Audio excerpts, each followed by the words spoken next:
그날의 현관 앞 풍경을 저는 아마 죽을 때까지 잊지 못할 것입니다.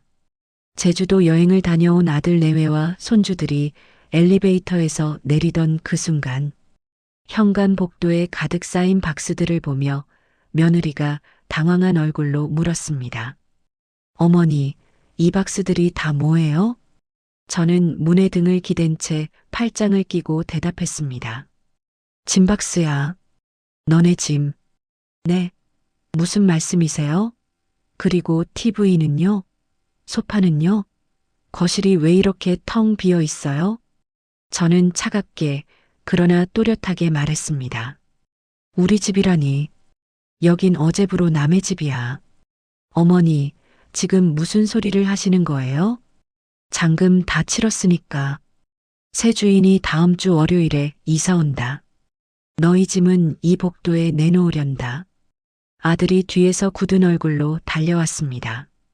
엄마, 지금 제정신이에요? 우리 도어락 비밀번호가 왜 안 눌려요? 바꿨으니까. 이제 여기 너희 집 아니거든. 저는 아들의 눈을 똑바로 바라보았습니다. 그 눈 속에서 당혹감과 분노와 아주 잠깐이지만 공포가 스치는 것을 보았습니다. 30년 넘게 도배지로 손가락 지문이 닳도록 일해서 산 내 집이었습니다. 그런데 왜 저는 제 집에서 쫓겨나듯 살아야 했을까요? 그 지옥 같았던 1년의 이야기를 지금부터 시작합니다. 제 이름은 박금순입니다. 올해로 65살. 사람들은 흔히 나이 든 여자의 삶을 평범하게 살다 늙었겠지 하고 지나치지만 저의 삶은 단 하루도 편했던 날이 없었습니다. 남편이 세상을 떠난 건 제가 38살이던 해였습니다. 뇌졸중이었어요. 밥상 앞에 앉았다가 국그릇 든 손을 그대로 테이블에 탁 내려놓더니 그게 마지막이었습니다. 장례식이 끝나고 나서 남은 건 12살짜리 아들 하나와 은행 빚이 조금 있는 전셋집 하나뿐이었습니다. 그때부터 저는 닥치는 대로 일했습니다. 처음 시작한 일은 아파트 도배였어요. 24살 때 남편을 따라 동네 도배 현장에 가서 처음 배웠던 기술인데 그게 그렇게 귀하게 쓰일 줄은 몰랐습니다. 도배는 쉬운 일이 아닙니다. 새벽 5시에 일어나 풀통을 들고 현장에 나가면 먼저 천장부터 시작합니다. 목을 뒤로 꺾은 채 팔을 들어 올려 도배지를 붙이다 보면 어깨가 빠지는 것 같은 통증이 옵니다. 손가락에는 도배풀이 마르며 갈라지고 겨울엔 그 갈라진 틈으로 피가 납니다. 장갑을 껴도 소용없어요. 풀이 묻으면 도배지가 제대로 붙지 않으니까 맨손으로 해야 할 때가 더 많았습니다. 그렇게 겨울마다 손등이 터지고 여름마다 땀이 눈에 흘러내리는 현장을 다니며 저는 돈을 모았습니다. 도배만으로는 모자랄 때는 이삿짐 센터 주방 아줌마로 나갔습니다. 이삿짐 센터 주방 일이 어떤 건지 아세요? 새벽 4시에 나와서 이삿짐을 나르는 인부들 밥을 준비합니다. 국을 끓이고 반찬을 만들고 밥을 퍼서 스티로폼 용기에 담아서 이른 아침에 현장으로 배달을 갑니다. 무거운 밥통을 양손에 들고 아파트 계단을 오를 때 허리가 끊어질 것 같은 느낌이 옵니다. 그래도 저는 그 일을 3년 동안 했습니다. 쉬운 날이 단 하루도 없었지만 아들 성현이 학교 가방 들고 나가는 뒷모습을 볼 때마다 다시 이를 악물었습니다. 성현이는 공부를 잘했습니다. 대학도 잘 갔고 직장도 그럭저럭 잡았습니다. 아들이 대학을 졸업하던 날 저는 손등에 도배풀 자국을 숨기려고 긴 소매 재킷을 입었습니다. 그래도 졸업식 사진을 찍을 때 아들 옆에 서 있던 내 얼굴은 세상에서 가장 환한 얼굴이었습니다. 아들이 31살이 됐을 때 결혼을 하겠다고 했습니다. 상대는 대기업에 다니는 정지연이라는 여자였습니다. 처음 만나는 날 지연 씨는 예뻤고 반듯했고 말도 조리 있게 잘했습니다. 저는 며느리가 마음에 들었어요. 문제는 돈이었습니다. 서울 전셋값이 그때 이미 하늘 높은 줄 몰랐고 아들은 가진 돈이 없었습니다. 저는 그 무렵 도배일을 하면서 모은 돈으로 서울 동작구에 아파트를 장만해 놓은 상태였습니다. 30평짜리 아파트, 지하철역에서 걸어서 15분. 뷰도 없고 브랜드도 아닌 구축 아파트였지만 제 손가락 지문이 닳도록 벌어서 모은 전 재산이었습니다. 저는 아들에게 말했습니다. 우리 집에서 같이 살자. 전세 구하려면 돈 많이 들잖아. 같이 살면서 돈 모아서 나중에 너희가 독립하면 되지 않겠니? 아들 성현이가 제 손을 잡고 눈물을 글썽이며 말했습니다. 엄마 고마워. 나중에 꼭 효도할게요. 진짜로. 저는 그 말을 믿었습니다.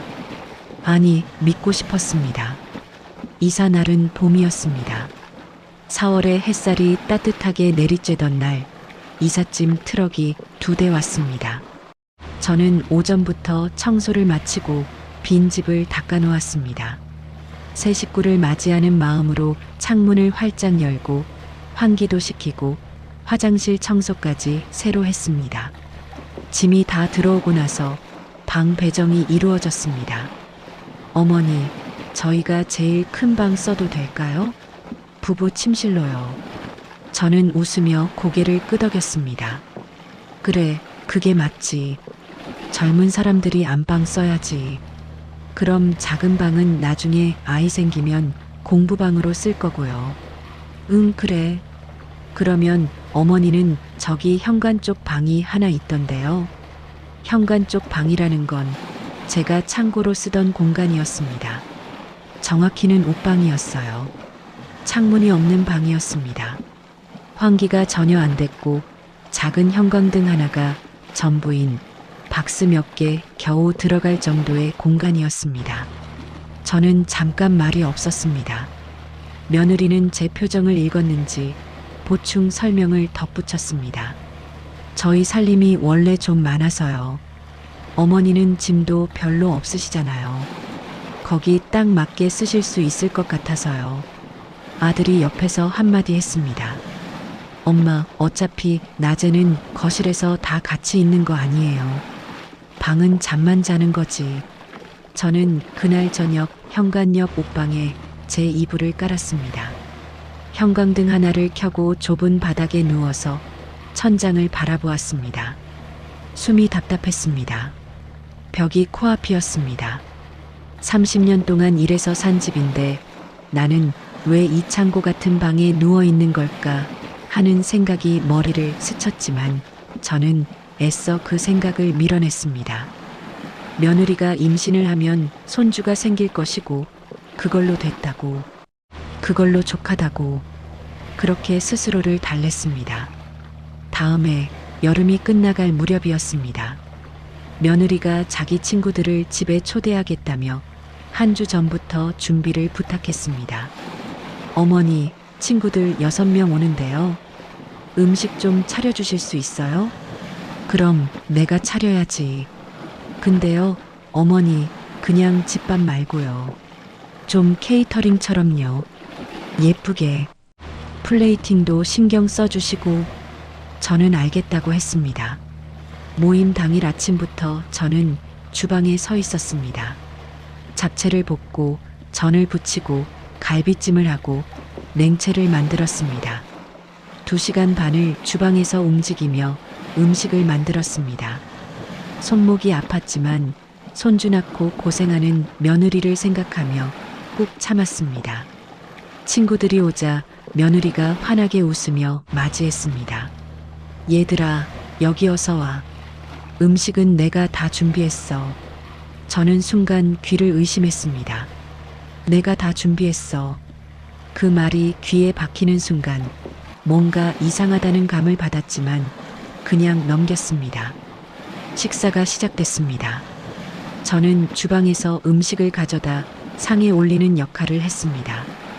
갈비찜 뚝배기를 조심스럽게 들고 거실 테이블로 가져가다가 살짝 손이 미끄러지며 국물이 테이블 가장자리에 튀었습니다. 그 순간이었습니다. 며느리가 친구들이 보는 앞에서 혀를 차며 말했습니다. 아, 진짜.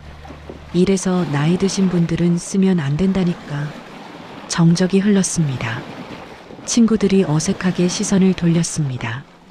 저는 얼굴이 화끈거리는 것을 느꼈습니다. 뜨겁게, 아주 뜨겁게. 죄송합니다. 저는 낮게 말하고 조용히 주방으로 돌아왔습니다.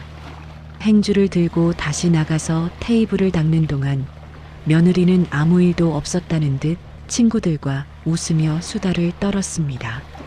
아들은 소파 끝에 앉아 스마트폰 화면을 보고 있었습니다. 저를 향해 한마디도 하지 않았습니다. 주방으로 돌아온 저는 싱크대 앞에 서서 손을 씻었습니다. 뜨거운 물이 도배풀로 갈라진 손등의 틈 사이를 파고들었습니다. 가슴이 미어지는 것 같은 감각이 왔습니다. 내가 이 손으로 벌어서 산 집인데, 내가 이 손으로 벌어서 키운 아들인데, 나는 지금 왜 내 집 내 식탁 앞에서 저런 말을 듣고 있는 걸까? 눈물이 나오려는 것을 꾹 참았습니다. 손님들이 있는 앞에서 울 수는 없었으니까. 손을 닦고 나서 저는 제 방으로 들어갔습니다. 창문 없는 방 안에서 이불 위에 앉아 손을 내려다보았습니다. 손가락 끝이 온통 각질로 덮여 있었습니다. 도배일을 수십 년 한 손이었습니다. 지문이 거의 남아있지 않은 손이었습니다. 그 손 위에 눈물 한 방울이 떨어졌습니다. 나는 이삿짐 센터 주방 아줌마로 새벽에 밥통을 들고 계단을 오르던 여자였습니다. 도배지를 천장에 붙이며 어깨가 빠지는 것 같은 통증을 견디던 여자였습니다. 그런 내가 내 집에서 일당 받는 아줌마보다 못한 취급을 받고 있었습니다. 모임이 끝나고 친구들이 모두 돌아간 뒤 저는 혼자 설거지를 했습니다. 며느리는 피곤하다며 방으로 들어갔고 아들도 따라 들어갔습니다. 설거지를 끝내고 주방 불을 끄면서 저는 처음으로 한 가지 생각을 했습니다. 언제까지 이렇게 살아야 하는 걸까? 처음엔 설마 했습니다. 처음 한 달은 그냥 서로 적응 기간이라 생각했습니다. 2달이 지나고 3달이 지나도 달라지지 않는 것들이 있었습니다. 식사였습니다. 처음엔 같이 식탁에 앉아 밥을 먹었습니다. 그런데 어느 날부터인가 며느리가 제가 숟가락을 들려고 하면 아이를 핑계로 자꾸 저를 주방으로 불렀습니다. 어머니, 혜원이 국 좀 시켜주실 수 있어요? 어머니, 반찬 하나만 더 갖다 주세요. 그러다 보면 결국 저는 밥을 식탁에서 먹지 못하는 날이 많아졌습니다. 어느 날은 며느리가 직접적으로 말했습니다. 어머니, 솔직히 말씀드려도 될까요? 응, 말해봐. 어머니가 아이들이랑 같이 드시면 아이 정서 교육에 별로 안 좋은 것 같아서요. 어머니 말씀하시는 방식이라든가 습관이라든가 저는 아이들한테 좀 더 세련된 환경을 만들어주고 싶거든요. 저는 그 말이 무슨 뜻인지 정확히 알았습니다. 내 말투가 촌스럽다는 것, 내 존재가 아이들 교육에 나쁜 영향을 준다는 것, 며느리의 눈에 저는 없어야 할 사람이었습니다. 그날 이후로 저는 식사 때 식탁에 앉지 않았습니다. 주방 싱크대 앞에 작은 의자 하나를 놓고 거기 앉아서 밥을 먹었습니다. 거실에서 아들 가족이 웃으며 밥을 먹는 소리를 들으면서 저는 싱크대 앞 작은 의자에서 국에 밥을 말아 먹었습니다. 가장 서러운 건 그 광경에 익숙해지는 자신이었습니다. 나도 먹고 싶다는 생각이 사라지고 그냥 빨리 먹고 치우자는 생각이 자리를 차지하게 됐을 때 저는 제가 이 집에서 가족이 아니라는 걸 온몸으로 받아들이고 있었습니다. 아들은 이런 상황을 알고 있었을까요? 알고 있었습니다. 눈이 마주칠 때마다 아들은 시선을 피했습니다. 한 번은 제가 조심스럽게 말을 꺼냈습니다. 성현아, 엄마 식탁에서 같이 밥 먹으면 안 되겠니? 아들이 잠깐 멈칫하더니 말했습니다. 엄마, 지연이도 나름 힘들거든요. 그냥 조금만 맞춰줘요. 얼마 안 가요. 얼마 안 간다는 말. 그 말이 1년 동안 계속됐습니다. 저는 매달 연금을 받았습니다. 남편이 살아있을 때 납부해둔 국민연금과 제가 직접 가입해둔 노인연금을 합해서 한 달에 90만 원 정도였습니다. 처음 이사를 왔을 때 아들이 말했습니다. 엄마, 관리비랑 공과금은 엄마가 좀 내주면 어때요? 집 명의가 엄마니까. 그 대신 저희가 생활비는 보탤게요. 저는 괜찮다고 했습니다. 집이 4명이니까 관리비 정도는 내는 게 맞다고 생각했습니다. 그런데 생활비는 보탤게요라는 말은 첫 달에만 지켜졌습니다.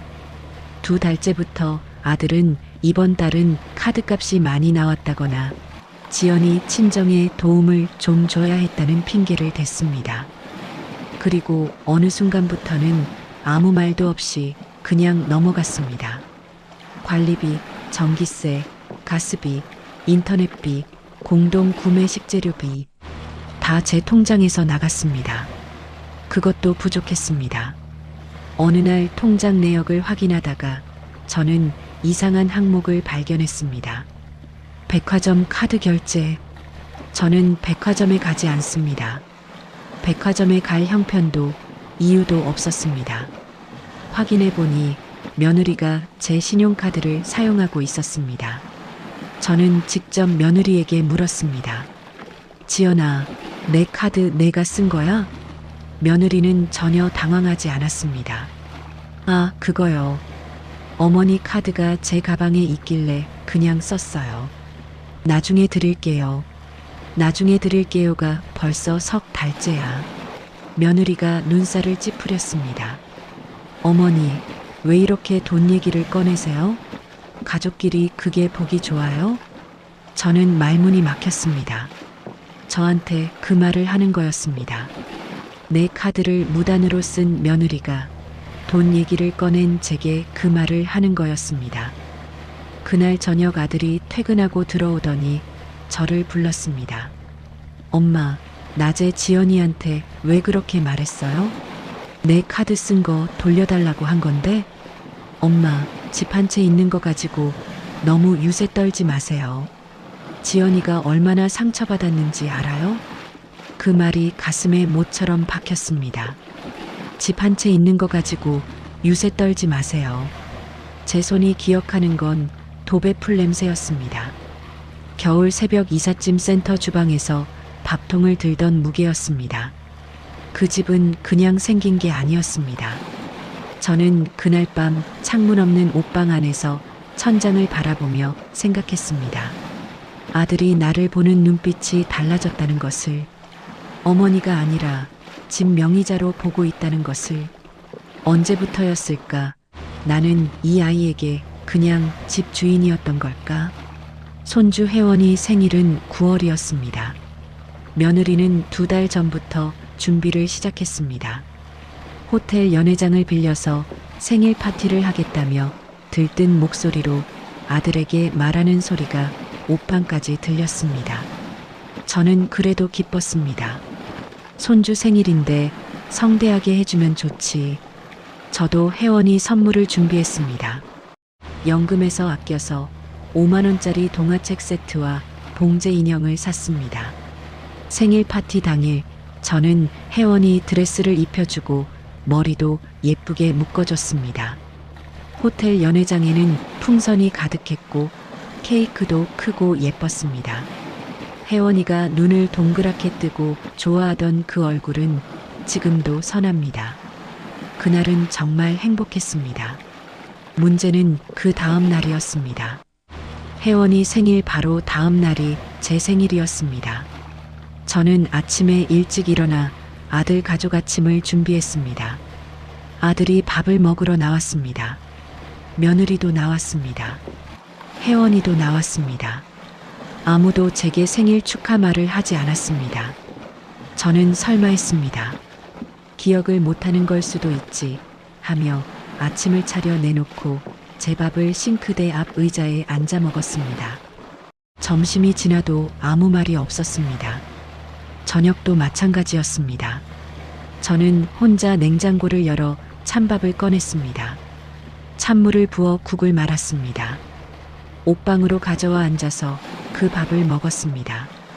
밥그릇을 들고 손을 내려다봤습니다. 이 손으로 도배를 했습니다. 이 손으로 밥통을 들었습니다. 이 손으로 돈을 벌어서 아들을 키웠습니다. 이 손의 지문이 닳도록 살아온 건데 생일 미역국 한 그릇 없었습니다. 심장이 차갑게 식어내리는 것 같은 감각이 왔습니다. 어제는 혜원이 생일 케이크 촛불을 함께 불었는데 오늘은 나 혼자 찬밥을 먹고 있는데 눈물이 밥그릇에 뚝 떨어졌습니다. 저는 그 눈물을 손등으로 닦았습니다. 도배풀로 갈라진 손등으로. 그 손이 너무 낯설었습니다. 너무 늙어 있었습니다. 너무 많이 일한 손이었습니다. 저는 그 옷방 안에서 처음으로 소리 없이 울었습니다. 소리를 내면 들킬까봐 이불을 입에 댄 채로 울었습니다. 명절이 돌아왔습니다. 추석 연휴를 며칠 앞두고 아들이 거실에 앉아 며느리와 이야기를 나눴습니다. 이번에 태국 어때? 사흘짜리 패키지 나왔던데. 좋지. 혜원이도 데려가면 되겠다. 저는 주방에서 그 대화를 들었습니다. 기다렸습니다. 여행 얘기가 나왔으니 나한테도 물어보겠지. 같이 가자고 하거나 아니면 혼자 있는 동안 뭐 필요하냐고 물어보거나. 그런데 아무 말이 없었습니다. 며칠 뒤 아들이 그냥 짐을 쌌습니다. 엄마, 우리 추석에 여행 갔다 올게요.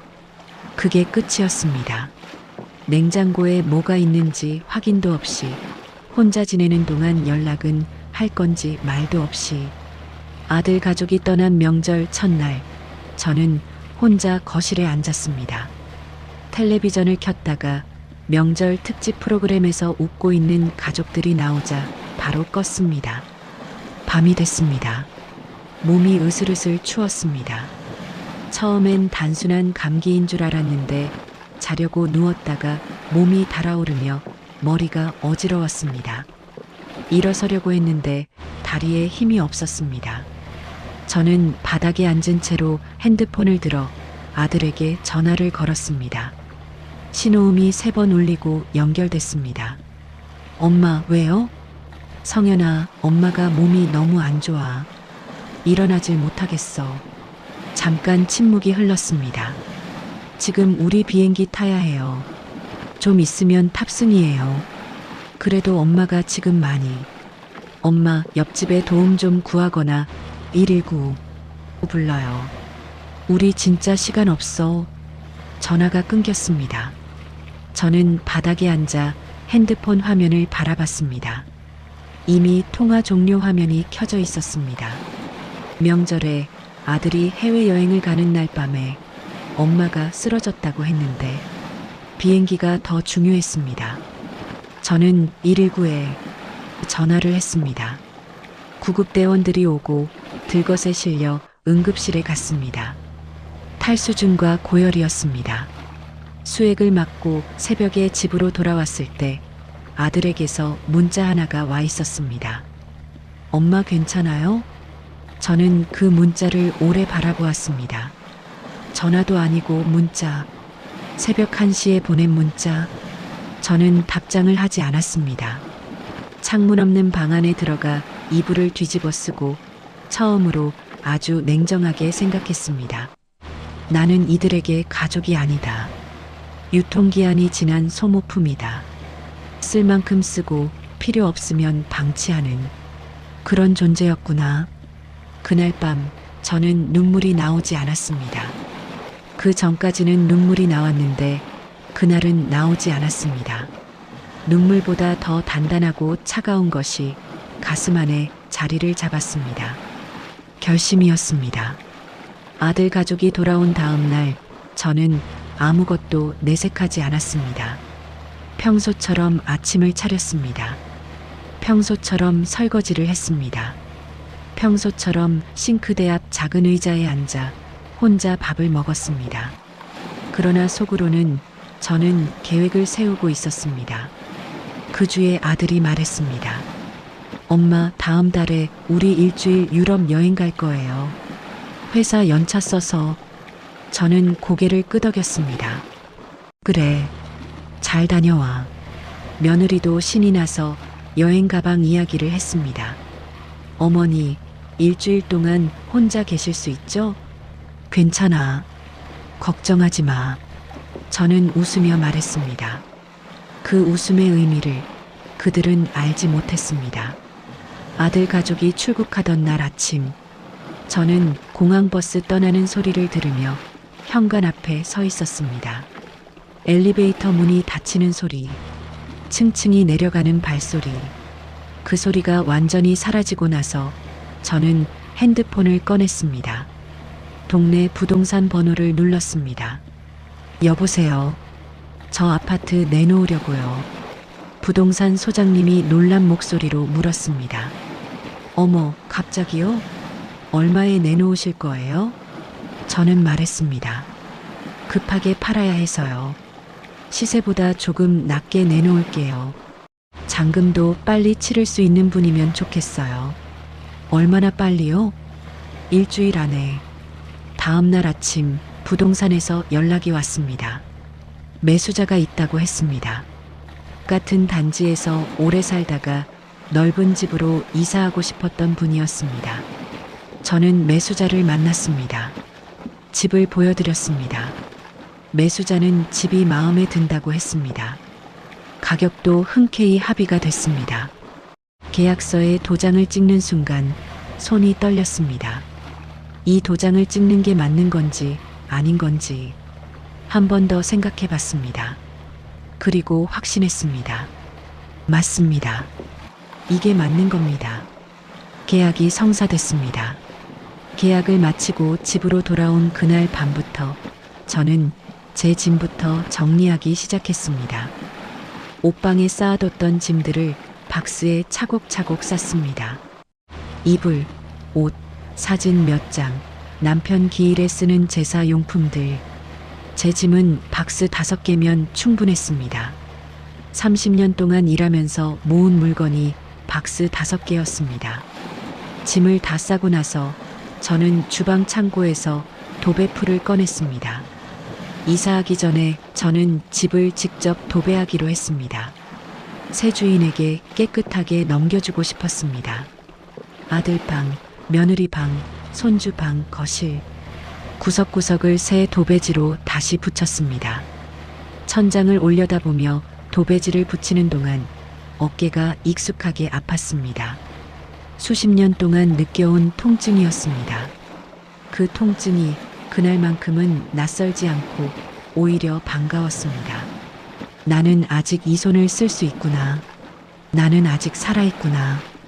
이틀 동안 혼자 집 전체를 도배했습니다. 새벽 2시까지 작업을 하고 바닥에 누워 잠들었다가 다시 일어나 이어서 했습니다. 도배가 끝나자 집이 환해졌습니다. 새 벽지 냄새가 났습니다. 저는 다 끝난 집안을 한 바퀴 천천히 돌아봤습니다. 아들 부부가 쓰던 안방, 손주 혜원이의 공부방, 거실 창가. 그 창가에서 저는 딱 한 번 밖을 바라봤습니다. 봄이었습니다. 벚꽃이 피어 있었습니다. 저는 창문을 닫았습니다. 이제 할 일이 하나 남았습니다. 저는 아들 내외의 방으로 들어갔습니다. 옷장을 열었습니다. 며느리의 명품 코트가 걸려 있었습니다. 핸드백이 선반 위에 가지런히 놓여 있었습니다. 아들의 슈트도 2벌 걸려 있었습니다. 저는 그 짐들을 하나씩 꺼냈습니다. 봉투에 담지 않았습니다. 그냥 그대로 복도에 내놓았습니다. 옷장 안에 있던 것들, 서랍 안에 있던 것들, 화장대 위에 있던 것들 다 복도에 내놓았습니다. 현관문을 닫았습니다. 그리고 도어락 비밀번호를 바꿨습니다. 잔금은 그날 오후에 들어왔습니다. 명의 이전은 법무사를 통해 이미 신청을 해뒀습니다. 아파트 등기부등본에서 제 이름이 사라지는 순간 저는 이상하게도 무섭지 않았습니다. 오히려 등이 가벼웠습니다. 30년 짐을 내려놓은 것 같았습니다. 아들 가족이 귀국하는 날 저는 새로 구한 고시원에 짐을 들여놓고 있었습니다.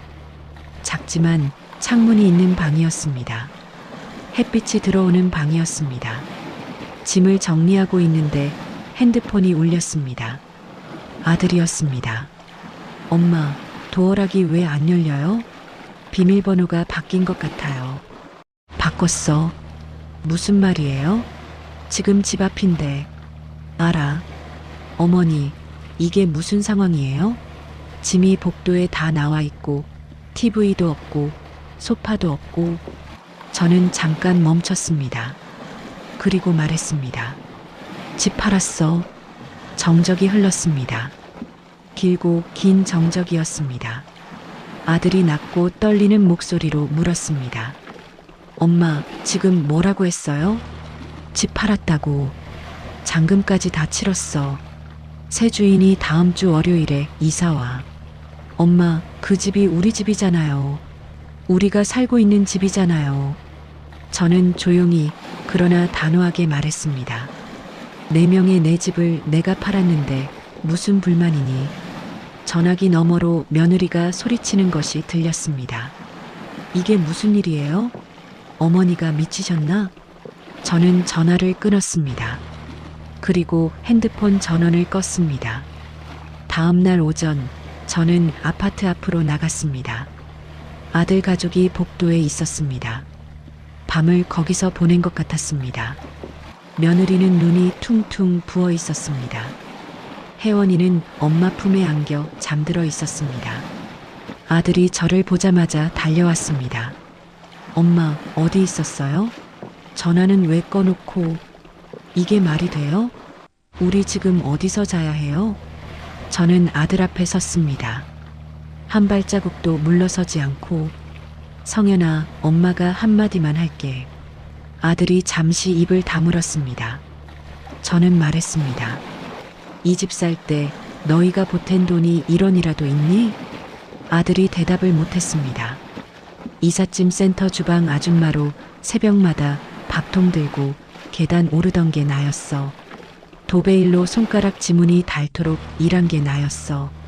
겨울마다 손등이 터져서 피가 흘러도 장갑도 못 끼고 풀 발랐던 게 나였어. 그 돈으로 산 집이야. 아들이 눈시울이 빨개졌습니다. 엄마, 4명의 내 집을 내가 판 거야. 내가 번 돈으로 산 걸 내가 판 거야. 내 노후 자금 쓰겠다는데 무슨 불만이냐? 며느리가 앞으로 나섰습니다. 어머니, 그래도 이렇게 하시면 안 되는 거잖아요. 법적으로 문제가. 저는 며느리를 바라보았습니다. 법적으로? 4명의 집을 내가 판 게 어디가 법적으로 문제야? 변호사 한번 만나봐. 내가 뭘 잘못했는지 물어봐. 며느리가 입을 닫았습니다. 저는 아들을 다시 봤습니다. 성현아, 엄마가 마지막으로 한마디 더 할게. 이제 나를 어머니라 부르지 마라. 아들이 눈물을 흘렸습니다. 너희에겐 내가 고용인이었으니까 퇴직금은 너희가 복도에 깔고 앉은 저 짐덩이들로 퉁치자. 저는 돌아섰습니다. 아들이 뒤에서 불렀습니다. 엄마. 저는 뒤돌아보지 않았습니다. 엘리베이터 버튼을 눌렀습니다. 문이 열렸습니다. 문이 닫혔습니다. 그게 마지막이었습니다. 그로부터 6달이 지났습니다. 저는 지금 노인복지 설비가 잘 갖춰진 시니어 아파트에 삽니다. 작지만 창문이 2개나 있는 방입니다. 아침마다 햇빛이 들어옵니다. 저는 매주 수요일마다 도배 봉사활동을 갑니다. 독거노인 가정이나 쉼터 아이들이 사는 곳에 도배를 무료로 해드립니다. 도배풀을 바르면서 풀 냄새를 맡으면서 저는 이상하게도 마음이 편안해집니다. 이 냄새는 제 삶의 냄새였으니까요. 봉사를 마치고 돌아오는 길에 혼자 순댓국 한 그릇을 먹으면서 저는 가끔 생각합니다. 참 오래 참았다, 고. 참 너무 오래 참았다, 고. 아들에게서 연락이 온 건 2달쯤 됐을 때였습니다. 문자였습니다. 엄마, 연락이 안 돼서요. 잘 지내세요. 저는 그 문자를 읽었습니다. 그리고 며칠 뒤 전화번호를 바꿨습니다. 새 번호는 아들에게 알려주지 않았습니다. 아들이 어디서 사는지, 어떻게 지내는지 저는 모릅니다. 알고 싶지 않습니다. 들리는 소문으로는 아들 내외가 전셋값 구하기 어려워 월세방을 전전한다고 합니다. 며느리는 아이 데리고 친정에 잠시 들어갔다는 말도 들렸습니다. 저는 그 소식을 들으면서도 마음 한켠에 파동 하나 일지 않았습니다. 미안하지 않았습니다. 나빴다는 생각도 들지 않았습니다. 30년 동안 일한 사람이 자기 재산 처분하는 게 무엇이 나쁜가요? 다만 가끔 혜원이 얼굴이 생각날 때는 가슴이 시립니다. 혜원이는 아무 잘못이 없었으니까요. 혜원이 생일엔 혼자 케이크를 하나 사서 방에서 혼자 촛불을 켭니다. 생일 축하해, 혜원아. 할머니 잘 지내고 있어. 그 말을 혼자 중얼거리고 촛불을 끕니다. 그리고 케이크를 혼자 먹습니다. 달콤합니다. 삶이 의외로 달콤합니다. 오늘 박금순 씨의 이야기를 들어주셨습니다. 이 이야기를 보면서 화가 나셨나요? 눈물이 나셨나요? 아니면 혹시 어딘가 낯익은 이야기라고 느끼셨나요? 부모의 희생은 자녀에게 빚으로 돌아오지 않습니다. 그래도 됩니다. 부모는 자식에게 빚을 받으러 키우지 않았으니까요. 하지만 그 희생을 당연하게 여기는 것은 다른 문제입니다. 내 집에서 창문 없는 방으로 밀려난 사람, 내 식탁에서 싱크대 앞 의자로 밀려난 사람, 내 아들에게 집 명의자로만 불리던 사람, 그 사람이 결국 선택한 건 도망이 아니었습니다. 존엄이었습니다. 자기 삶에 대한 존엄이었습니다. 지문이 닳도록 일한 손으로 마지막에 자기 집 도배를 하고 나온 여자. 그 여자는 이제 창문 있는 방에서 아침마다 햇빛을 맞으며 삽니다. 그걸로 충분합니다. 그걸로 족합니다. 오늘도 긴 이야기 들어주셔서 감사합니다. 이 이야기가 가족 중 누군가를 떠올리게 했다면 오늘 그분께 전화 한 통 드려보시는 건 어떨까요? 미역국 한 그릇이 생각보다 훨씬 많은 것을 전달합니다.